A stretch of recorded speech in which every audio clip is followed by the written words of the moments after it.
Oke. Semua udah bisa lihat slide saya kan? Bisa? Bisa, Mem. Bisa. Bisa, Mem. Baik, kita mulai bagian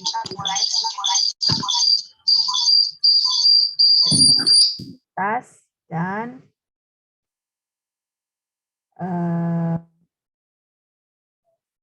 seluruhannya. Nah, jadi kompetensi dasar dari kuliah ini ya adalah kita pertama mau mempelajari macam-macam satuan radioaktivitas. Nah, yang kedua nanti kita akan belajar tentang waktu paruh dan penentuannya. Nah, kalau sempat kita akan belajar 4 deret keradioaktifan. Nah, jadi satuan radioaktivitas itu yang pertama adalah becquerel, ya becquerel. Nah, ini becquerel ini adalah satuan SI, ya satuan SI berarti satuan internasional ya, karena untuk satuan-satuan kita di kimia memakai satuan SI. Nah, apa definisi dari becquerel ini? Becquerel ini definisinya adalah laju disintegrasi nuklir. Nah, kenapa? Karena 1 BQ itu sama dengan 1 disintegrasi nuklir per second. Ya, S ini second. Nah, kalau ada becquerel, tentunya ada Curie. Ya, Curie ini adalah laju peluruhan 1 gram radium. Jadi dilakukan eksperimen, ya kan? Nah, ketika dilakukan eksperimen, jadi 1 Curie itu adalah jadi sebesar laju peluruhan 1 gram radium. Nah, kalau kita setarakan dengan BQ ini, berarti kan 1 Curie adalah 3,7 kali 10 pangkat 10 disintegrasi per second. Ya. Jadi 1 BQ itu segini Curie. Ya. Bukan 1 Curie itu sama dengan 3,7 kali 10 pangkat 10 BQ. Nah, Curie ini adalah laju peluruhan 1 gram radium. Oke. Nah, baru kalau tadi kan ini seperti kita mengukur laju reaksi gitu ya, laju reaksi. Jadi becquerel dengan Curie ini adalah penentuan laju reaksi, tapi ini laju peluruhan gitu ya, laju peluruhan. Nah, nanti kalian semester 4 ya kan bakal belajar kinetika dan kesetimbangan. Nah, jadi sebenarnya mirip dengan kinetika dan kesetimbangan tersebut. Nah, jadi makanya di sini kalau ini lebih ke lajunya, ada juga paparannya, ya karena kan kita tahu kalau misalnya kita berbicara radioaktivitas, berarti kan ada interaksinya dengan materi. Nah, jadi kalau tadi yang 2 satuan yang tadi kaitannya dengan laju, ini kaitannya dengan jumlah paparannya. Nah, yang pertama itu ada Gray atau GY. Nah, GY ini adalah satuan SI juga yang menentukan dosis yang diserap. Jadi itu berarti diukur ketika misalnya ada radioaktivitas, kira-kira berapa yang terserap oleh materi. Nah, ini penting juga karena kan misalnya kalau kita mau administer obat kanker gitu. Obat kanker itu kan banyak yang memakai senyawa-senyawa radioaktif ya. Nah, berarti kan harus bisa dihitung berapa jumlah paparannya. Karena kalau terlalu banyak bisa berbahaya, ya kan? Bisa malah membunuh si pasien. Jadi harus dosis yang tepat ya. Dosis yang tepat. Karena kalau misalnya dosisnya nggak tepat, itu justru bukan menyembuhkan kankernya, tapi justru mungkin membunuh ya. Makanya ini perlu kita mengetahui berapa dosis yang diserap. Oke. Nah, Ada juga rad. Nah, kalau rad ini dosis yang diserap radiasi. Nah, biasa ukurannya itu 1 kali 10 pangkat negatif 2 joule per kilogram jaringan. Ya, jadi 1 kali 10 pangkat negatif 2 joule per kilogram jaringan. Nah, jadi makanya kalau kita bekerja dengan radioaktivitas itu nggak boleh sembarangan. Ya, itu pasti sudah dilakukan dulu penelitian dengan mungkin kelinci atau tikus gitu ya. Nah, sebelum misalnya digunakan ke manusia. Jadi makanya kalau kalian misalnya beli obat-obat, kenapa mahal itu? Karena penelitiannya itu yang mahal. Ya, penelitiannya yang mahal. Jadi sebelum bisa aman ke manusia, ya kan, harus dulu dilakukan penelitian. Nah, aman ke hewan, barulah berani dicobakan ke manusia. Nah, ada juga makanya beberapa obat itu yang dilakukan misalnya percobaannya ke manusia, gitu ya. Nah, tapi ya tentunya manusia yang bersedia tersebut sudah sanggup menerima konsekuensinya, karena kan kita nggak tahu, itu masih obat trial. Makanya ada kan obat trial, istilahnya itu seperti itu. Nah, jadi penting satuan radioaktivitas ini, karena dari situ kita tahu seberapa yang aman untuk digunakan. Nah, ternyata ini 1 GY ya, itu adalah sama dengan 100 rad. Ya, 1 GY itu adalah 100 rad. Oke. Nah, satuan radioaktivitas yang berikutnya adalah sievert, namanya sievert. Nah, ini dosis juga, dosis. Nah, satuan SI juga, karena kita harus berdasarkan SI. Nah, ini dia adalah paparan tahunan. Nah, paparan tahunan ini dia sama dengan 360 mrem. Nah, ini untuk sievert ya. Jadi sievert itu adalah paparan tahunan. Nah, dia setara dengan 360 mrem.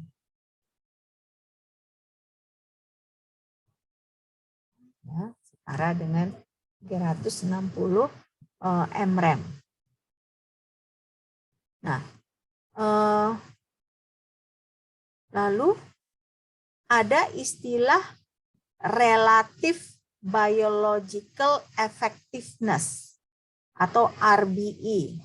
Nah, ini berarti kalau bahasa Indonesianya efektivitas biologis relatif ya, efektivitas relatif biologis gitu ya. Nah, kalau bahasa Indonesianya. Nah, ini RBE ini adalah 1 untuk radiasi gamma dan beta. Ya, 1 untuk radiasi gamma dan beta, tapi 10 untuk radiasi alfa.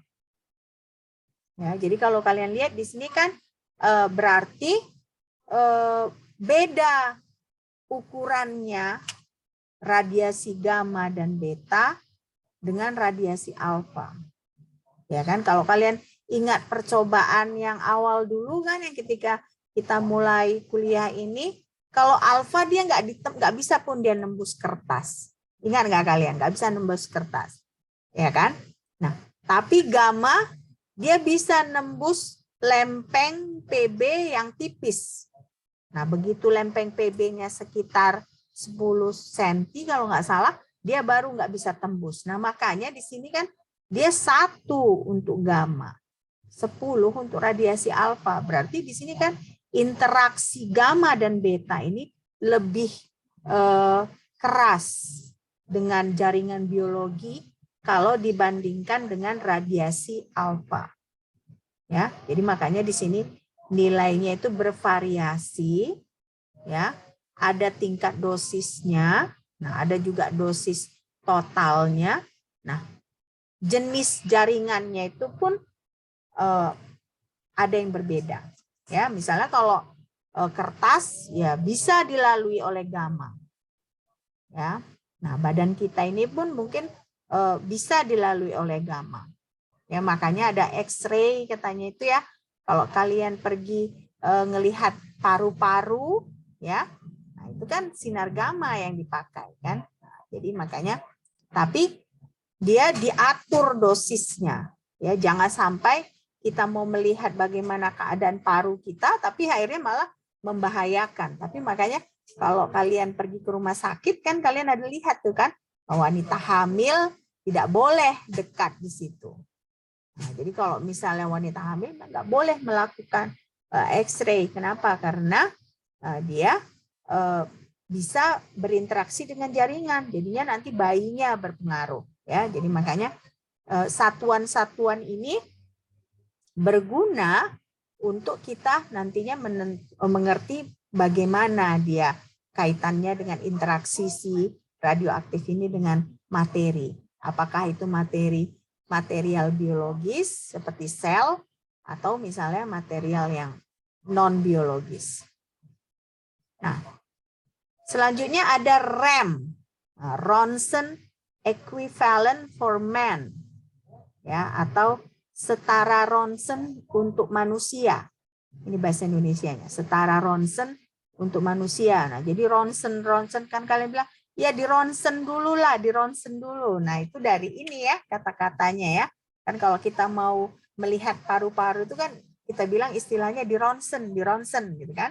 Ronsen. Nah, ini dia ronsen. Nah, ini adalah produk dari dosis radiasi dalam red dan RBE. Ya, RBE itu kan berarti radiasi dosis radiasi efektif. Nah, red itu dosis radiasi. Nah, jadi makanya REM ini adalah jumlah rad dikali RBE. Ya, jumlah rad dikali RBE. Oke. Nah, jadi makanya salah satu kompetensi untuk yang pelajaran hari ini kita untuk mengerti satuan, ya. Karena dari satuan itu kita punya gambaran seperti apa si radioaktivitas ini. Nah, ini kita udah selesai tentang satuan. Kita maju ke selanjutnya pindah ke laju peluruhan radioaktif. Nah, di sini berarti kalau ada radioaktif alami yang mengalami peluruhan, ya, itu tidak otomatis dia berubah instan ke unsur lain. Jadi misalnya kalaupun ada nuklida tidak stabil, harus ada proses si nuklida tidak stabil ini berubah menjadi nuklida stabil. Nah, proses ini kita sebut sebagai proses peluruhan. Jadi kalau proses perubahan nuklida tidak stabil menjadi nuklida stabil itu kita sebut proses peluruhan. Nah, proses peluruhan ini ada waktu yang dibutuhkan. Jadi dia bukan sewenang-wenang langsung terjadi. Enggak, ada prosesnya. Karena ada proses berarti ada waktunya. Nah, jadi ada yang kita sebut sebagai laju. Nah, laju itu berarti dia seberapa cepat dia berubah dari nuklida stabil, tidak stabil menjadi nuklida stabil. Nah, karena itu masuklah istilah waktu paru. Nah, kalau waktu paru berarti waktu paru. Nah, dari situ aja kita tahu bahwa waktu paru itu waktu yang dibutuhkan suatu nuklida untuk menjadi setengah dari nuklida tersebut. Misalnya ada satu nuklida dia 1 gram. Nah, berarti waktu paru itu berapa lama dibutuhkan nuklida tersebut untuk berubah menjadi setengah gram? Ya, berapa lama? Bentar ya.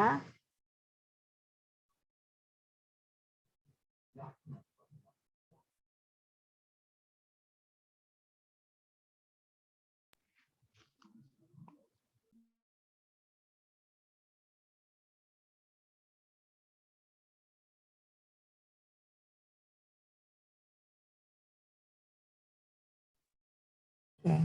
Saya sambil jaga anak saya, jadi saya harus menegurnya karena terlalu keras nyalain TV. Oke, saya minta maaf ya. Oke. Nah, jadi ini konsep yang baru yang saya rasa kita baru pelajari gitu ya, karena dia ini berarti kan kalau kemarin kita tahu bahwa nuklida tidak stabil berubah menjadi nuklida stabil. Nah, kita hanya mengetahui itu bahwa dia memancarkan radioaktivitas. Tapi ada hal yang baru yang kita pelajari di sini bahwa dari nuklida tidak stabil menjadi nuklida stabil itu ada waktu yang diperlukan. Nah, waktunya itu bisa masuk kita penentuannya dengan waktu paruh, ya. Waktu yang dibutuhkan suatu nuklida untuk berubah menjadi setengah ukuran awalnya. Nah, jadi ini waktu paruh definisinya. Waktu yang diperlukan untuk setengah dari bahan awal berubah atau meluruh. Nah, jadi biasanya ini ya waktu paruh itu bisa dihitung dari perubahan massa nuklida dan waktu yang diperlukan untuk terjadi. Ya. Nah, jadi makanya yang hanya kita perlukan di sini berarti berapa massa awalnya, ya kan? Nah, berapa waktu yang dibutuhkan ketika masanya sudah menjadi setengah massa awal. Ya. Setengah massa awal.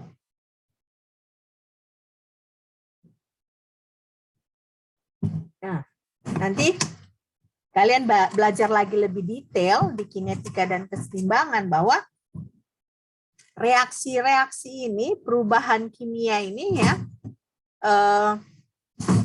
dipengaruhi oleh suhu dan konsentrasi. Ya, dipengaruhi suhu dan konsentrasi.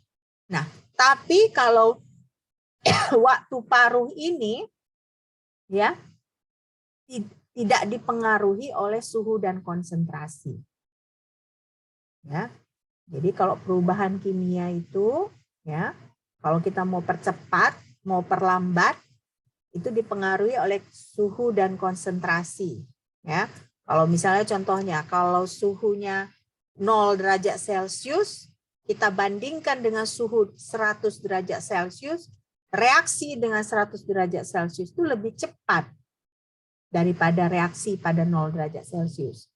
Nah, tapi waktu paruh ini bukan suhu yang menentukan, ya, tidak dipengaruhi oleh suhu. Nah, jadi apa karakteristik waktu paruh? Kalau kita berbicara waktu paruh, itu selalu kita berbicara tentang radioisotop atau nuklida tidak stabil, ya. Nah, jadi kalau kita punya isotop radioaktif itu unik waktu paruhnya. Misalnya kita bicara radium. Nah, radium itu ada waktu paruhnya sendiri dan waktu paruhnya itu konstan. Ya, jadi sudah dilakukan eksperimen sehingga sudah ditentukan waktu paruh radium.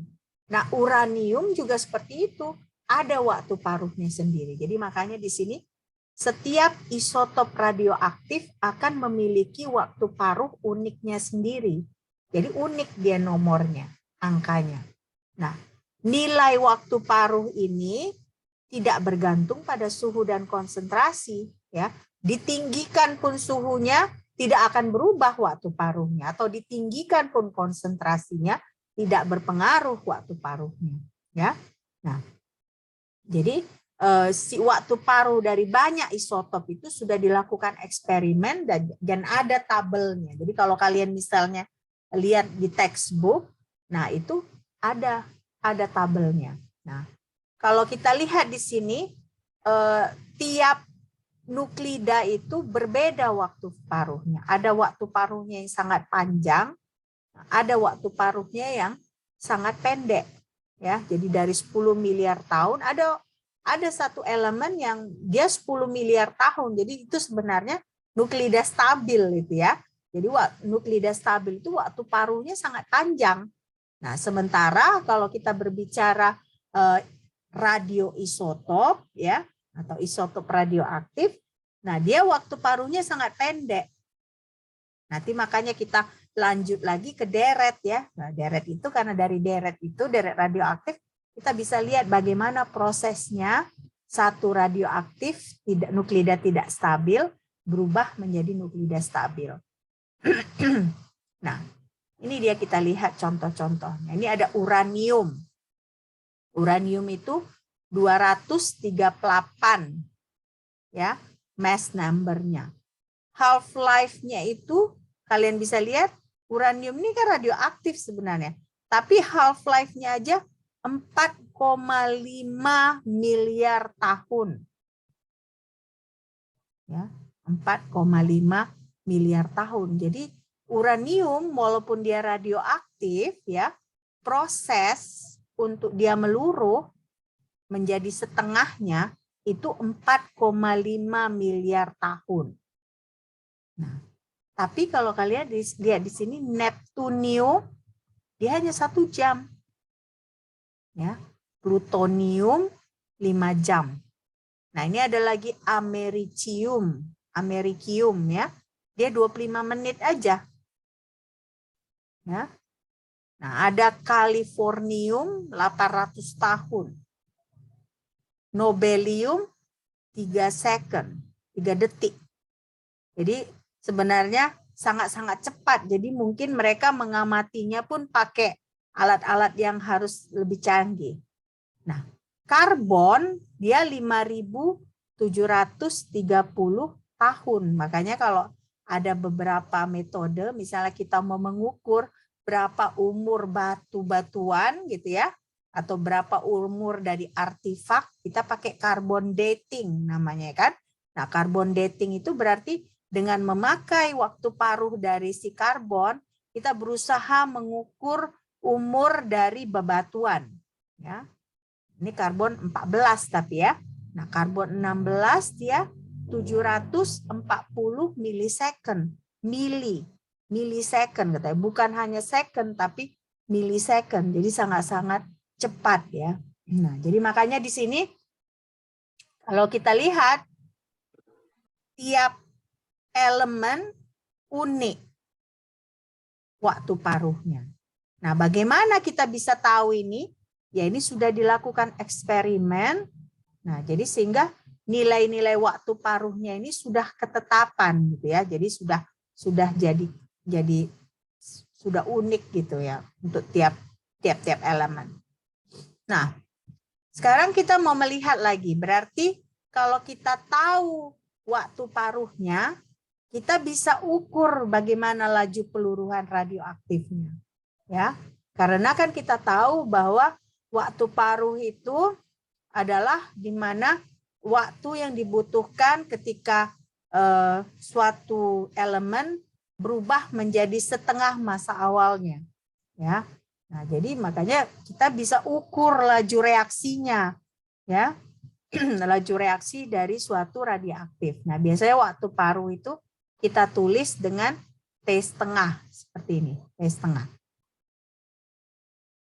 Nah, jadi waktu paruh sebenarnya secara simpel kita bisa sebut waktu ketika konsentrasi berkurang dari A0 menjadi setengah A0. Ya. Nah, misalnya kita punya orde, ada 2 reaksi yang ordenya sama, ya. Nah, reaksi dengan orde yang sama itu kalau misalnya reaksinya lebih cepat, berarti waktu paruhnya lebih pendek. Nah, kalau reaksinya lebih lambat, berarti waktu paruhnya lebih lama. Ya, ini kalau kita membandingkan 2 reaksi yang ordenya sama. Oke. Nah, ini contohnya reaksi orde 1. Nah, kalau untuk reaksi orde 1, waktu paruhnya ini adalah konstan. Ya, konstan. Berarti waktu paruh reaksi orde 1 ini tidak bergantung pada konsentrasi reaktan. Nah, makanya kita kalau mau menghitung waktu paruh itu kita sebut seperti ini. ln A0 per A sama dengan KT. Nah, ini untuk orde 1. Jadi kalau misalnya kita substitusikan A-nya ini dengan setengah A0, ya kan, A0 bisa kita cancel. Nah, jadi ln 2 ya sama dengan KT. Nah, jadi makanya kan ln 2 sama dengan K setengah. Jadi kalau dalam hal ini waktu paruhnya bergantung pada apa? Pada nilai apa? Kalau di sini. Berarti T setengah sama dengan, kalau kita selesaikan persamaan 2 ini, T setengah sama dengan berapa? T setengah sama dengan berapa T setengahnya ini? Kalau ada persamaan 3, nah persamaan 3-nya berarti T setengah sama dengan ln per K, Bu. ln 2 per 2 per K. ln 2 dibagi K. Nah, jadi makanya asalkan kita tahu nilai K-nya, konstanta laju reaksinya, kita bisa hitung waktu paruhnya. Ya, jadi makanya di sini ya T setengahnya adalah ln 2 per K. Nah, kalau kalian hitung pakai kalkulator, ln 2 itu 0,693. Nah, jadi makanya di sini T setengah. T setengah untuk reaksi orde 1 ya adalah 0,693 dibagi K. Ya. Ngerti kan? Ngerti, Mem. Ngerti, Mem. Semua ngerti? Atau hanya Erika yang ngerti? Ngerti, Mem. Ngerti? Oke. Mem. Jadi kalau kita lihat grafiknya, ya, ini konsentrasi, nah ini waktu, ya kan? Nah seperti ini dia, ya kan? Semakin berkurang, namanya kan kita ini reaksi peluruhan radioaktif, ya kan? Jadi dia semakin lama semakin berkurang, makanya kita akhirnya bisa tentukan T setengahnya. Tapi kita bisa lihat dari persamaan ini bahwa si T setengah ini tidak bergantung pada konsentrasi reaktannya, tetapi lebih bergantung kepada konstanta laju reaksi. Ya, K ini adalah konstanta laju reaksi. Nah, nanti kalian lebih detail lagi mempelajari topik ini di kinetika dan kesetimbangan. Oke, nah ini kita lihat ini. Nah, ini kalau misalnya kita lihat orde 1, ya reaksi orde 1. Nah, ini kan kita mau memprediksi ya berapa lama waktu yang dibutuhkan suatu elemen berubah. Nah, misalnya seperti ini. Ya. Kalau berubah 50%, ya kan? Setengah dikali 100%. Nah, kalau 25% ini kan berarti 50% bagi 2, ya kan? Berarti setengah dikali setengah kali 100% sama dengan 25%. Nah, ini yang ketiga, ini kan berarti dia pembelahan setengah yang pertama. Nah, pertama dia 50%. Pembelahan yang kedua dia 25% karena 50% ini dibagi 2. Nah, pembelahan yang ketiga ini dia adalah 25% dibagi 2 yang berarti 12,5 atau 100 dibagi berapa? Dibagi 4. Ya kan? 100 dibagi 4, benar nggak? Atau 100 bagi 8? 100 bagi 8 ya, 100 bagi 8. Nah, jadi makanya di sini kalau ditanya pembelahan yang ke N itu sama dengan 100 dibagi 2 pangkat N. Nah, ini kan kalian lihat. pembelahan yang ketiga, ya kan? 100 dibagi 2 pangkat 3. Pembelahan yang kedua 100 dibagi 2 pangkat 2. Pembelahan yang pertama 100 dibagi 2 pangkat 1. Ya, jadi makanya sama aja di sini ya. 100% dibagi 2 pangkat N. Nah, itulah jumlah yang tersisa. Ya kan? Untuk menghitung jumlah yang tersisa itu adalah 100 dibagi 2 pangkat N. Nah, ini contohnya. Ada obat anti kanker, cisplatin, terhidrolisis dalam air dengan laju konstan 1,5 kali 10 pangkat minus 3 per menit. Ya, berarti ini K-nya, kita udah ketahui K-nya. pH-nya itu 7. Suhunya 25 derajat Celcius. Nah, yang pertama ini ditanyakan hitung waktu paruh untuk reaksi hidrolisis pada kondisi ini.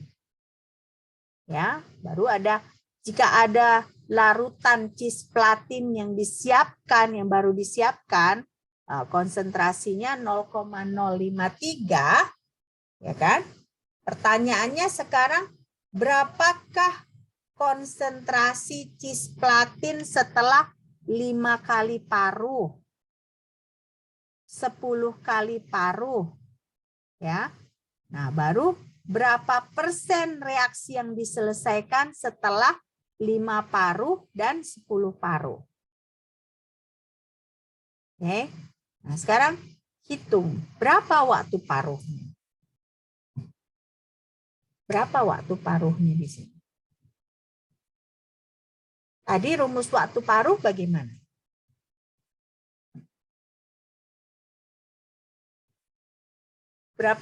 Bagaimana rumus waktu paruh tadi? N2 per K. N2 per K. Ya kan?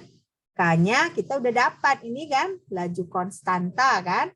Nah, berarti waktu paruhnya berapa?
Berapa waktu paruhnya? Ada yang bisa jawab? 462, Mem.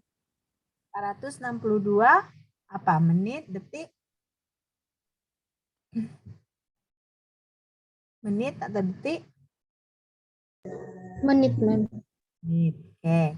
Nah, sekarang berarti berapa konsentrasi cisplatinnya setelah 5 kali paruh? Berapa? Caranya gimana? Berarti 0,053 dibagi 2 pangkat 5. Ya kan? 0,053 dibagi 2 pangkat 10. Ya kan? Tadi kan? Oke. Jadi ini waktu paruhnya seperti ini kan? T setengah. Kita dapat 462 menit. Ya kan? Nah, itu pertanyaan pertama. Nah, semua dapat segini? Pas, Mem. Dapat, Mem. Nah, baru berapa konsentrasinya setelah 5 kali waktu paruh? Kan yang tadi yang tabel tadi kan konsentrasi A dibagi 2 pangkat N. Berarti dapatnya itu adalah 0,0017 molar. Ada yang dapat segini nggak? Ada yang dapat segini nggak?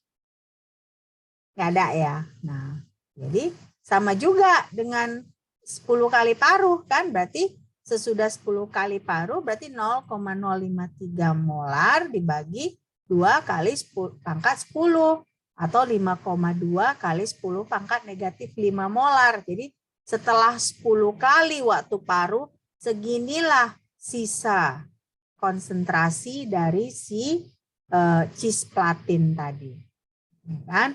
Nah, berapa persen ini?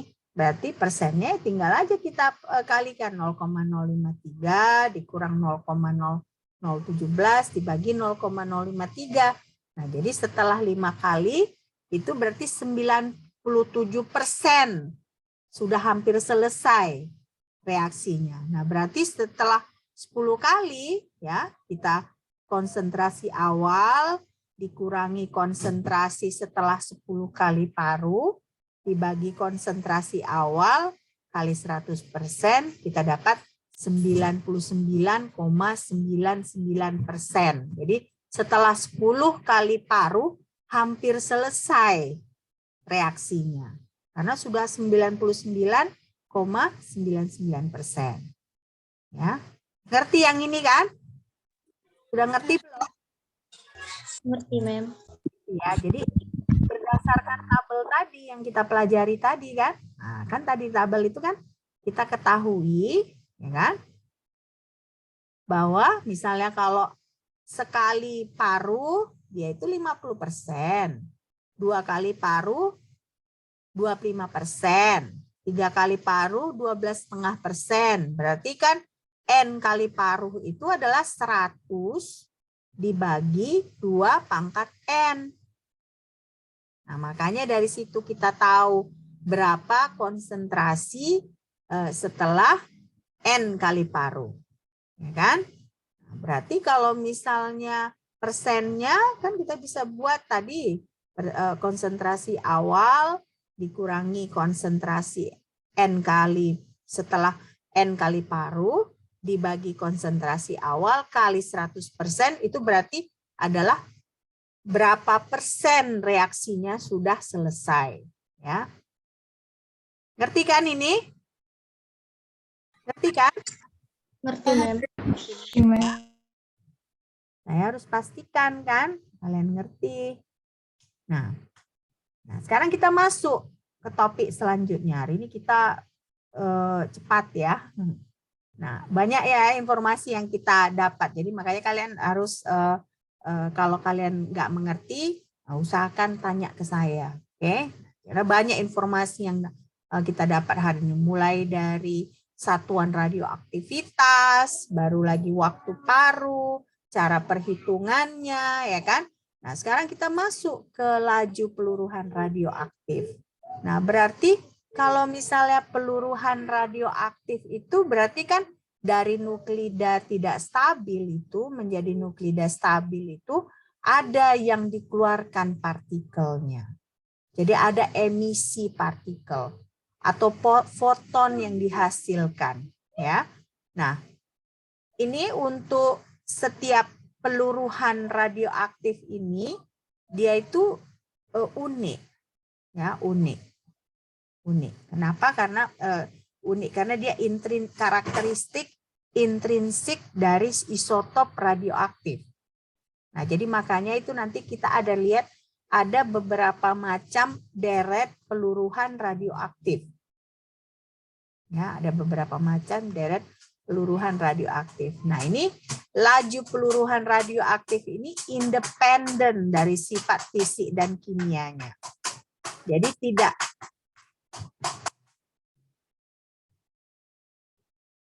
laju peluruhan radioaktif ini tidak mempengaruhi sifat fisik dan sifat kimia dari si radioisotop ini, ya, atau independen dari suhunya. Makanya tadi ada pun suhu di cisplatin tadi kan diberikan suhu kan, tapi sebenarnya suhu itu kita tidak pakai ya, karena itulah yang menunjukkan bahwa waktu paruh dan bagaimana si cisplatin itu meluruh tidak dipengaruhi oleh suhu. Nah, tidak juga dia dipengaruhi oleh sifat kimia dan sifat fisik dari si radioisotop tersebut. Sekarang kita lihat. Ini ada laju radioaktif atau aktivitas ya. Nah, jadi laju peluruhan radioaktif kita sebut sebagai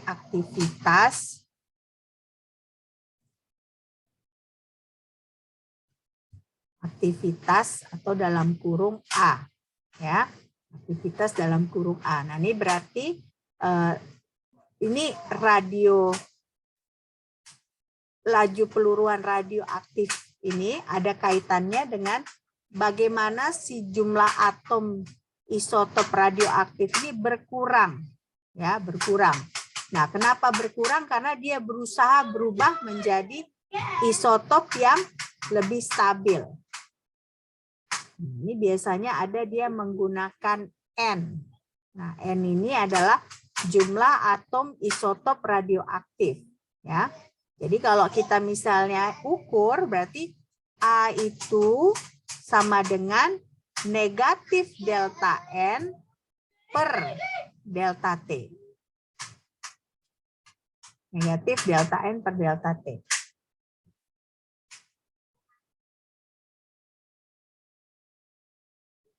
Oke. Nah, aktivitas ini kita pakai lagi berarti satuan yang tadi ya, satuannya apa? Disintegrasi per detik atau DPS. Atau bisa juga kita buat disintegrasi per menit atau DPM. Jadi kalau DPS ya tentunya kita ukurnya tiap detik gitu ya. Nah, kalau DPM berarti kita ukurnya per menit ya. Jadi makanya ini A, aktivitas itu negatif delta N per delta T. Nah, ini ada lagi. Ternyata aktivitas sampel ini berbanding lurus dengan jumlah atom isotop di dalam sampel. Nah, jadi makanya bisa kita tulis satuannya A sama dengan K kecil dikali N. Nah, K ini adalah konstanta laju reaksinya, ya, makanya satuannya di sini bisa per second, bisa per tahun, ya, tergantung kita memakai satuan waktunya apa, apakah tahun, apakah detik, ya. Jadi K ini laju peluruhan radioaktifnya. Nah, sementara N tadi apa, jumlah atom isotop radioaktif di dalam sampel, ya. Oke, saya kasih waktu kalian menulis, ya. Yang ini udah selesai belum kalian tulis? Udah selesai belum? Udah, Mem. Udah ya. Oke. Yang ini udah ya? Udah selesai kan? Udah, Mem. Udah ya. Oke, good. Nah, berarti sekarang kita lihat.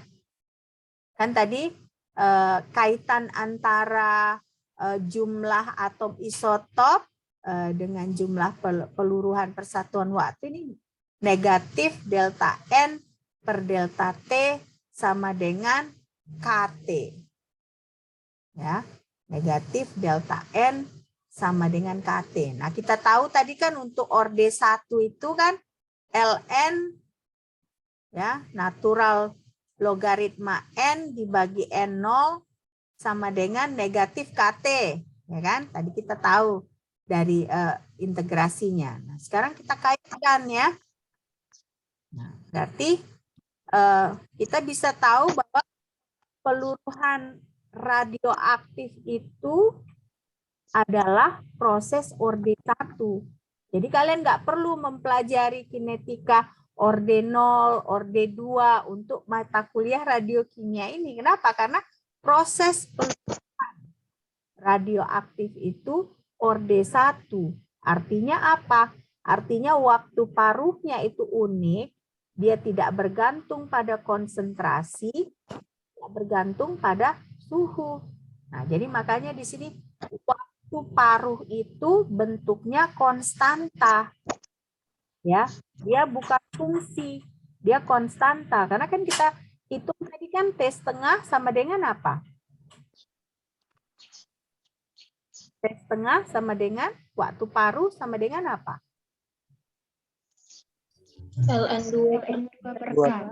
N2 per K atau 0,693 per K.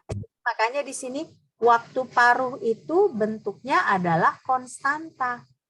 Nah, waktu paruh itu gunanya apa? Waktu paruh itu biar kita tahu apakah suatu nuklida itu apakah dia cepat meluruh atau tidak.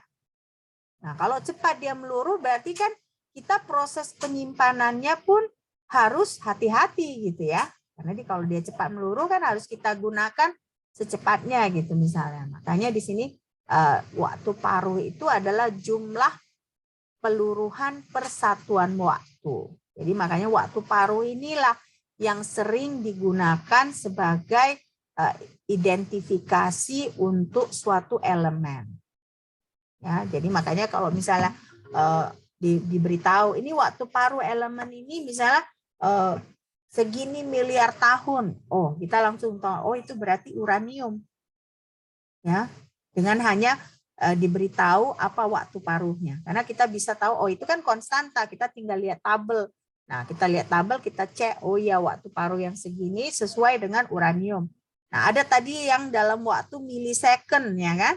Nah, atau ada yang seperti karbon dia sekitar 700-an tahun gitu ya. Jadi makanya itu yang waktu paruh itu properti yang sering dipakai untuk menentukan suatu jenis elemen. Sekarang berarti ya sekarang kita tahu bahwa kalau ada isotop waktu paruhnya pendek berarti dia lebih cepat meluruh. Ya, karena lebih banyak peluruhan radioaktif per unit waktu. Ya, kalau kita bandingkan dengan isotop yang waktu paruhnya lebih panjang. Ya, misalnya tadi kalau kita bandingkan antara uranium dengan californicum gitu ya. Atau tadi kan nitrogen ya, nitrogen 14 dengan nitrogen 16 aja berbeda, ya kan? Dengan nomor massa yang berbeda ternyata waktu paruhnya berbeda. Itulah isotop. Nah, ini kita bisa lihat ya, ada beberapa aplikasi ya, aplikasi untuk waktu paruh beberapa isotop radioaktif. Nah, contohnya hidrogen 3. Hidrogen 3 ini waktu paruhnya 12,32 tahun. Nah, ternyata si hidrogen 3 ini ya atau tritium ini bisa dipakai sebagai biochemical tracer.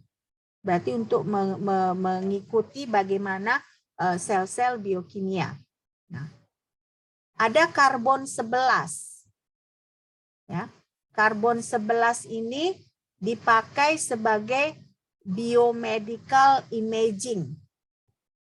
Ya, jadi kalau misalnya ada proses untuk mengambil gambar sel-sel biologi, ya, atau kita sebut di sini positron emission tomography, dia memakai karbon 11. Ya. Nah, tadi saya bilang kan ada yang karbon 14 kan, ada karbon 14 tadi dia kan 5,7 kali 10 pangkat 3 tahun, ya kan? Dipakai untuk dating artifak, ya. Makanya kalau kalian ada dengar carbon dating, pernah ada dengar nggak kalian? Carbon dating gitu. Kalau kalian baca artikel antropologi gitu ya, atau misalnya kalian membaca berita tentang Borobudur gitu ya. Nah, bagaimana mereka tahu umur Borobudur itu? Nah, mereka tahu umur Borobudur itu mereka ambil sampel dari arca Borobudur itu, ya. Lalu mereka gunakan si karbon 14 ini. Nah, dari situ mereka bisa melihat berapa umurnya. Ya, makanya ini kita sebut sebagai dating artifact. Jadi kalaupun misalnya seperti yang mumi-mumi yang di Mesir itu, ya kan, bisa tahu, diprediksi lah. Secara jelas pasti tidak, kita tentunya tidak tahu ya. Tapi paling enggak diprediksi berapa umurnya. Nah, itu pakai dating artifact ini. Nah, ada juga sodium 24. Nah, sodium 24 ini dipakai untuk cardiovascular system tracer. Berarti kita masukkan si sodium 24 ini ke dalam pembuluh darah untuk mendeteksi bagaimana pembuluh darah. Ya. Apakah pembuluh darahnya misalnya lancar kah? Atau misalnya pembuluh darahnya ternyata ada sumbatan. Jadi makanya di sini cardiovascular system tracer. Jadi kalian bisa perhatikan banyak ini ya, tiap-tiap elemen ini dengan mereka diketahuinya secara pasti waktu paruh mereka, bisa dipakai untuk aplikasi tertentu. Nah, ini kan kalian bisa lihat radium 226, bisa radiation therapy for cancer, ya. Uranium 238 bisa untuk dating rocks and earths crust. Jadi ini dia lebih, karena waktunya lebih lama, nah dianggap uranium 238 ini bisa membantu pengukuran berapa umur dari bebatuan dan bumi. Ya, walaupun kalau kita dari segi agama kita agak kurang cocok gitu dengan metode ini ya, karena kalau misalnya ini kan kita berbicara dari segi ilmiah gitu ya, dari segi ilmiah bahwa misalnya bebatuan misalnya lagi nih kita mau meneliti Danau Toba. Kenapa kita mau meneliti Danau Toba? Danau Toba itu kan disebut sebagai, tadinya dia itu sebenarnya adalah kawah gunung berapi. Ya, Gunung Toba namanya, Gunung Toba. Nah, itu makanya sekarang kan pemerintah kita kan dibuatkan ada wisata apa namanya itu? Saya lupa. Kalau begitu mau masuk daerah Danau Toba itu ada geological park namanya, geological park, karena dianggap tuh Danau Toba itu sebenarnya danau yang dia itu sebenarnya kawah gunung berapi. Nah, kalau tadinya ya ada ilmuwan kita yang mau meneliti bebatuan di sana kan, kalau kalian ke Samosir aja jalan kan banyak tuh batu-batuan kan. Saya aja sering saya sebagai dosen gitu ya kan menarik gitu kalau kita jalan keliling Samosir itu tiba-tiba nanti di pinggir jalan ada batu besar. Pernah nggak kalian lihat? Pasti batu besar itu udah dari dulu ada di situ. Ya. Nah, kalau kita misalnya sebagai mahasiswa tertarik, kita bisa pakai uranium 238 ini untuk mengetahui berapa umur batu itu. Ya. Karena dugaan saya nggak akan mungkin itu batu dipindahkan manusia karena batunya besar gitu ya. Tapi dia di tepi jalan gitu, teronggok gitu. Nah, jadi itu dugaan saya dulu mungkin pas meletus Gunung Toba ini, ya kan, sebagian dari batu-batu itu terlempar dari kawahnya tinggal di situ gitu. Jadi sebenarnya makanya Sumatera Utara ini unik sebenarnya ya. Jadi itulah Gunung Toba itu katanya sekarang dia sedang charging lagi, mungkin beberapa juta tahun lagi bakal meletus lagi gitu ya. Nah, kita mungkin udah nggak ada lagi ya di sini. Oke. Jadi makanya itu hal-hal yang menarik yang bisa kalian bisa lihat bahwa radiokimia ini sebenarnya aplikasinya banyak ya. Nggak hanya dalam hal geologi, ya kan? Tapi juga dalam medis ya. Ini ada thyroid studies tracer katanya ya. Lalu ada radiation therapy, ada juga red blood cell lifetime tracer. Nah, iron 59 ini berarti bisa diketahui bagaimana sebenarnya umur dari red blood cell kita. Nah, bisa tahu gitu kita itu misalnya ada penyakit darah atau tidak gitu ya. Nah, ini baru ada contohnya ini lagi. Nah, misalnya CF251. Nah, beratnya 100 gram. Setelah 800 tahun, beratnya hanya 50 gram yang tersisa. Nah, berarti sesudah 800 tahun lagi, hanya ada 25 gram yang tersisa. Berarti setelah 1.600 tahun itu hanya 25 gram yang tersisa dari 100 gram awalnya. Ya, CF251.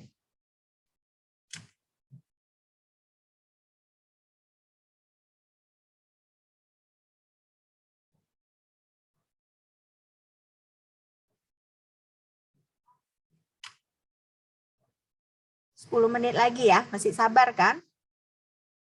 Ya. Nah, baru ada contoh lagi NP240. Nah, awalnya 60 gram. Ya kan? Berapa NP20 tersisa setelah 4 jam? Setelah 4 jam. Kalau misalnya waktu paruhnya 1 jam. Nah, kira-kira kalian bisa nggak menghitungnya berapa? Jadi kalau waktu paruhnya itu 1 jam, berarti setelah 4 jam itu berapa dia tersisa?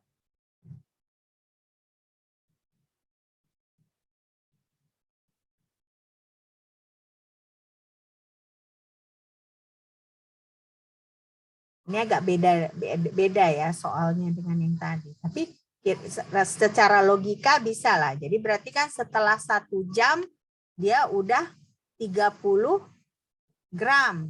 Ya kan? Berarti setelah 4 jam dia berapa?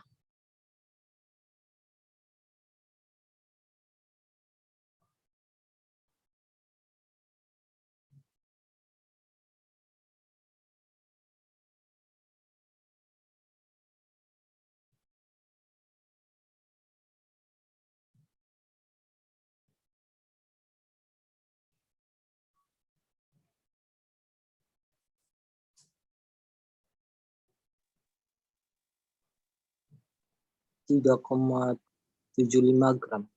3,75 gram. Kan, nah ya.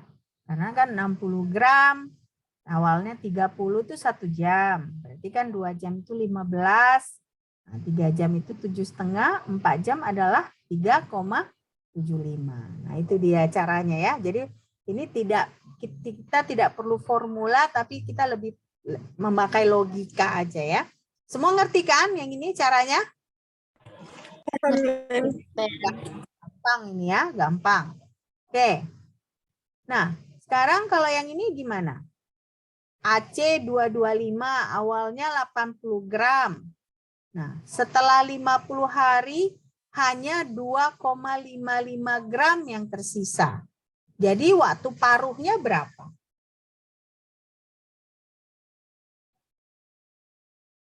Waktu paruhnya berapa?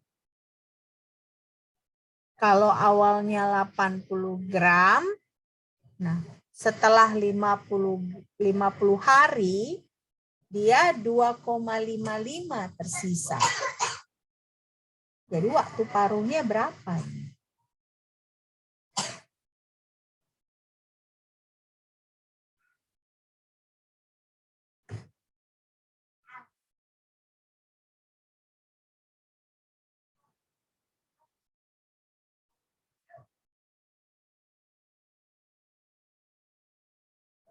Kalian bisa cari K-nya dulu.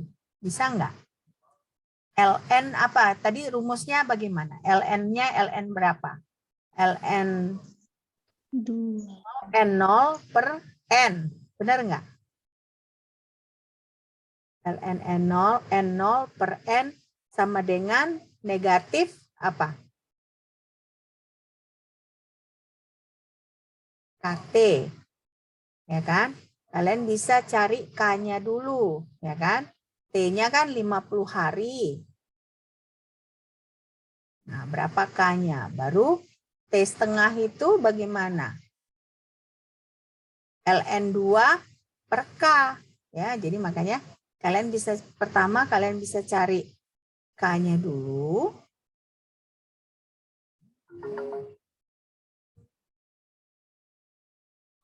Nah, ini tugas rutin kita ya. Coba satu soal ini, ya kan? Kalian kerjakan, nanti malam dikumpul. Ya, nanti saya buat di Sibda tempatnya. Oke?